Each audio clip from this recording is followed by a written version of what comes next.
Welcome everyone to another episode of Dardashe, the show where we interview amazing and inspiring Palestinians about their lives and the work that they do.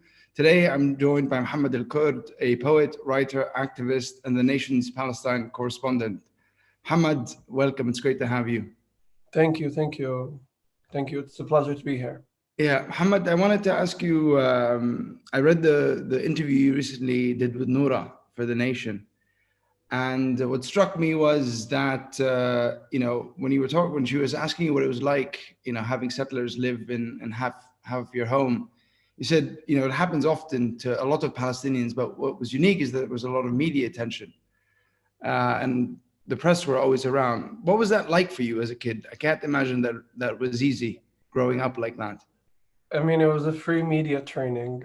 No, I mean, yeah, there's a lot to be said about the invasion of privacy. There's a lot to be said about, being used as, the environment from which journalists and activists pull their analysis and frameworks from. And this is not just about my house or my experience as a child growing up in a household that became a media hub, but this is largely reflected in the experience of Palestinians in under military occupation, under colonization. We are often, the raw material from which journalists and human rights organizations extract their analysis from, and we are exploited in that sense.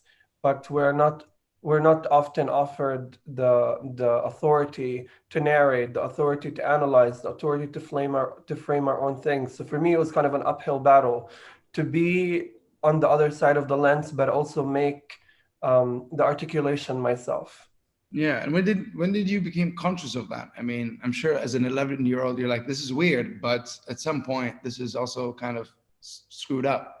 I mean, I think the things about being raised by my mother, by my grandmother, and my aunt it means that I was raised by people who kind of saw through the nonsense and kind of were cynical or skeptical about the media presence and about the presence of diplomats, and hearing their remarks or slight comments here and there has helped me also shape my idea regarding everything, and also think about it a little bit more critically. So I give credit to the women in my life for that. So, Mohammed, this is probably why it's very important that your position with The Nation as its Palestine correspondent is so critical, because you get to be the author, the voice, the narrator, then the recipient of the coverage, right? Yes, and I think if I'm allowed to be a little bit arrogant, I think I am well suited to be the Palestine correspondent for The Nation, but I think The Nation is just one magazine in a realm of hundreds of magazines that write obsessively about Palestinians without including their voice. So I think the Nation has taken one good step, and all of the other magazines must follow suit. I don't think it's not something that I wish for or hope for. It's what should happen. We need more Palestinians articulating and archiving and historicizing Palestinian history and Palestinian current affairs, or otherwise we're going to be crushed by other people's articulations for us, as we have been, right? All of this misinformation and disinformation that's been spread across the stretch of decades has led to so much smearing, so much dehumanization of the Palestinians. And this can be in part remedied by placing Palestinians in position of authority. And I say in positions of authority rather than saying hiring Palestinians, because it's not enough to just tokenize a Palestinian and put them, on a podium and tell them, go, I'll give you talking points and you just can say them. No, you should seek out Palestinians who can make out the clear, sharp-witted analysis and can write it themselves. And I can count, I don't have enough fingers to count the many Palestinian writers and journalists that I know can do this job really well, particularly in Gaza and the West Bank and Jerusalem and Haifa, all over. Yeah, I think, as you said, there's giving a Palestinian platform, but also giving them the space to write and the freedom to write. Because what a lot of people don't know is that a lot of decisions come from editorial boards that have a very strict approach or line on covering Palestine. And so I appreciate whenever you call out a media outlets for their bullshit. And so I want you to tell an audience who might not know how the media covers Palestine. What are the things that you personally experienced, have seen in terms of stereotypes, misinformation, disinformation, the way the media gets it wrong so often? Yeah, I mean, first of all, I'm glad we could say bullshit. I didn't realize. Well, it's Yeah. yeah. Maybe Um, nothing beyond that. okay. Um, yeah, I mean, like let's look at material facts first, right? You have a few months ago, you had DW, which is a German broadcasting company. Some person leaked an internal memo in which they were instructing their employees not to mention apartheid, not to mention settler colonialism, not to dwell on occupation, not to say illegal regarding settlements, etc., etc. You have the owner of Politico saying that if you want to work for him, you have to support Israel, which is absolute indoctrination and insane. And then you have like these kind of leaked memos, internal memos every now and then from the New York Times. Beyond this, you also have the New York Times publishing op-eds by Israeli officials that are calling for a Palestinian national suicide. This happened a few years ago. And you're having, when you look at any kind of framework of portrayal of Palestinians in American media, particularly in Western media, even the ones that are so-called friendly, you see that Palestinians are just there to give two sentences, and most of the heavy lifting, the analyzing, the framing, the saying, the conclusions are made by Israelis, are made by Americans, are made by diplomats, and this is certainly true for the New York Times, not to mention the incredible, lack of power analysis. You have them, equating Palestinians throwing stones or Palestinians throwing rockets to a nuclear state, to the only nuclear state in the Middle East. You have this false equation. And oftentimes when we call them out on it, they say they are just being objective. They are just being neutral. But if you are being objective, if you're reporting the situation on the ground objectively, you would objectively report the power imbalances, you would objectively report the power abuses, you would objectively report the military occupation, which is internationally recognized, by the way. So a lot of this is just lazy journalism. When I first moved into this country, I thought, American lawmakers and American journalists have it out for us, and this is certainly true. There's many Zionists that are taking evil steps against the Palestinian people, but in many cases also people are just ignorant, and they need to be hiring people that know what the hell they're talking about instead of just blabbering about nothing. Yeah, yeah, absolutely. So I wanted to ask you, why does narrative and story matter? That's number one. And number two, what stories and narrative do you want to tell as part of your gig at the Nation? Yeah, I mean, I think narrative matters to a certain extent, right? Like, I'm not going to write a short story and then go to Qalandia and read the short story at Qalandia checkpoint and then hope the checkpoint is gonna collapse. That's not going to happen. When we talk about the power of language, we really talk about the accumulative power of opinion change, right? When I am narrativizing my own story, I am contributing to a global conversation that will ultimately contribute to policy change, that will contribute to behavior and attitude change in people. And that is why narrative matters. We have been living such a clearly materially asymmetrical reality of oppression by Israelis, and yet the way it is narrativized in the media makes us feel crazy about it does not reflect or echo the reality that we so materially feel every single day. And that's why narrative matters, because not only are we being subjugated by cement barriers, by different legal statuses, by land theft, by settler violence, we're also being subjugated by a narrative that lies to history. And the battle now isn't just on the ground, but it's how we are going to be remembered in history and how Palestine is going to be talked about in history. This is a fight against erasure, ultimately. The stories I want to tell at the Nation, I want to tell a range of stories. One story that I've had in particular was, me and my friend sneaking into a beach where no Palestinians were allowed, and seeing all of these American Zionists, play yoga on the beach or do yoga on the beach and like ride in parachutes. And then the next town over is just a shabby town with no resources, no access to the beach, etc., etc. These are the kind of stories I want to write, but unfortunately, Palestine is relentless. The occupation is relentless. So a lot of what we write about is going to be tied to the news cycle, going to be tied to this crises, to this urgencies that we face every single day.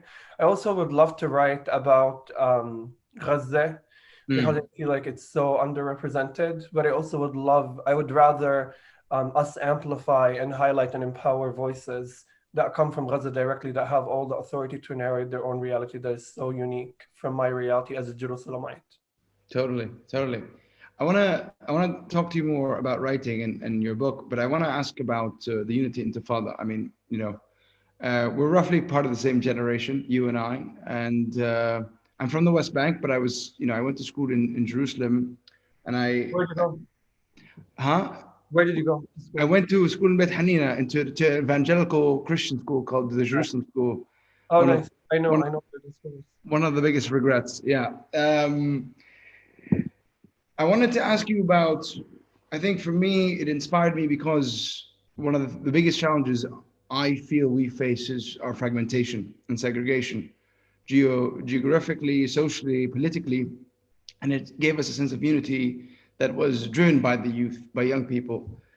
It's a big question, but where do you hope it goes next? Where do you envision? Where do you desire for kind of our generation to take things next in terms of taking on fragmentation, but building something that's sustainable, that can confront settler colonialism and apartheid? I mean, this fragmentation is incredibly unique. One of my closest friends, his name is Rabia Ghabaria. He's a lawyer at Adala Legal Center, and he's a doctoral student at Harvard Law School. He was born in Haifa, and I was born in Jerusalem. That's an hour and a half away from one another. And our experience at life has been so dramatically desperate from one another. And that's only an hour and a half away, no checkpoints, no nothing. Now compare that to my relationship or the experience I would contrast with your experience as a person from the West Bank, and compare that with your experience against the experience of somebody in the Gaza Strip. We are living through these super incredibly unique, legal statuses across these fabricated geographies and cement barriers that they have placed on our land. But although it is unique, it's not unique in the historical context, because divide and conquer is just like a traditionally classic colonial tactic. And I think what's next for us is to kind of blur the lines a little bit around that legal fragmentation, that social fragmentation. And I think this is what the Unity Uprising did last summer, is kind of create or use an articulation that has existed long time, the framework of settler colonialism, and use it to infiltrate the mainstream. And this settler colonialism was this umbrella that combined all of the practices and policies of displacement, of fragmentation that Palestinians face under one another. So now I think this nuance is by design, and we spent so much time trying to explain it. And I think my mission is to try to blur the lines a little bit around this nuance, to try to bridge the gaps between Palestinians rather than emphasize the differences. Because at the end of the day, yes, the realities are very, very different, but the aggressor is one, and our fight is one as well. Yeah, for sure. I agree. And I fully felt the lines, I think, growing up between Jericho and Jerusalem, but also when I lived abroad, seeing Palestinian refugees in diaspora for the first time, or meeting a Gazan in the US for the first time. I think it kind of was surreal. Can I ask you, do you crave a political system and political representation, and being able to choose that as something that I think we're missing? What the PLO was in a different form in the 70s and 80s, or not something you really think about or put much emphasis on? This is kind of a tricky question to answer, and I don't want to upset anybody. But yeah, I think we definitely need collective power, collective political power. So much of our experience has been highlighting the asymmetry and has been highlighting the victimization. And you realize, the people whose hands are on the trigger or fingers are on the trigger, the people whose hands are on the bomb button do not have a conscience. Mm. So no matter how many days I spend showing them pictures of killed children, no matter how many poems I write about, you know, grieving mother, they're not gonna emotionally wake up and decide to stop the crimes because they know and they are doing it in spite of the human cost, right?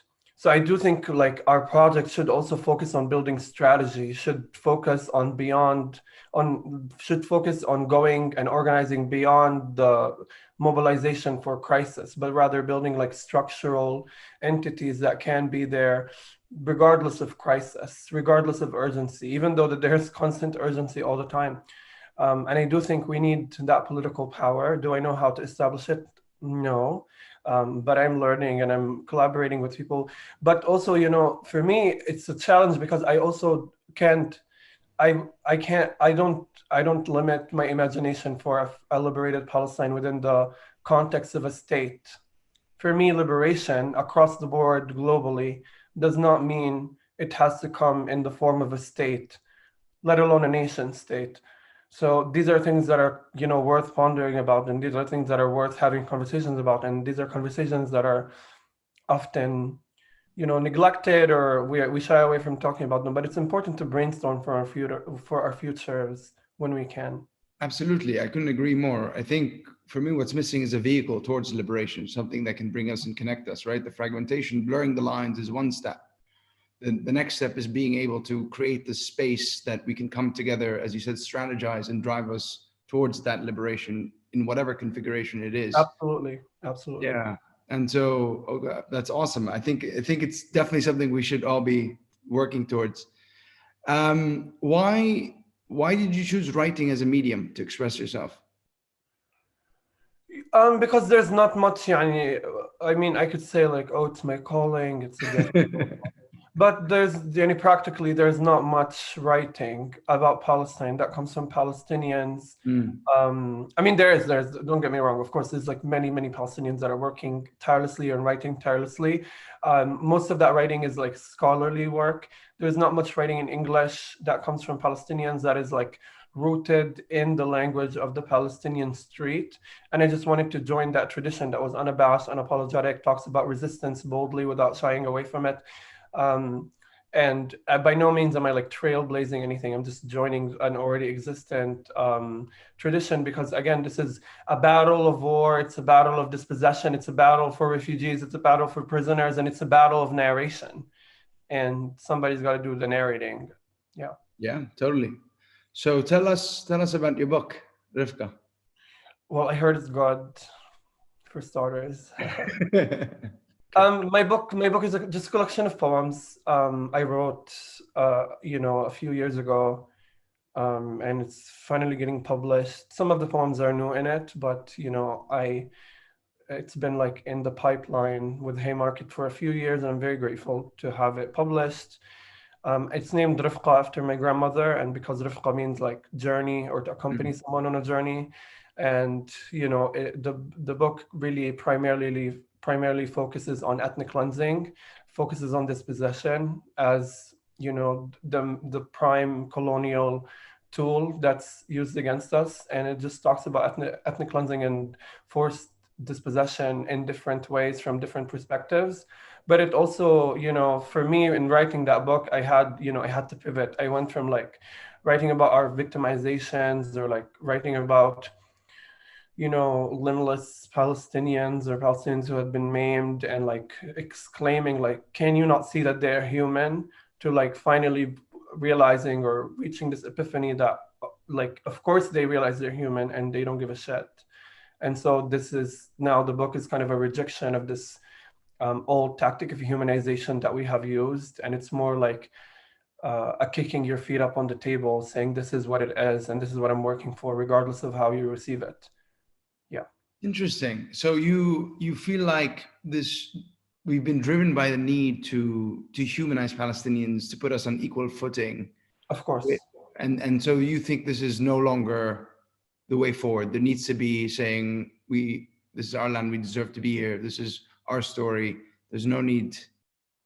I mean, when you think about it, it's kind of insane, right? Like, in my own experience, I was thinking, a few months ago, I am on CNN today because my house is about to my whole community of refugees is about to get displaced by a billionaire-backed settler organization that is based in different foreign countries, that is backed by the Israeli military and the police, and that is in complete collusion with the Israeli judicial system that is asymmetrical, that was built by settlers and formed by settlers, and is there on top of Palestinians' homes, rubbles, to displace Palestinians, right? And yet I go on CNN and I'm interrogated about my own hostility. I'm interrogated on whether or not I believe in violence. It is completely insane. And yet when Israeli diplomats or officials or politicians go on American television, they are met with flowers and smiles. Nobody's interrogating them.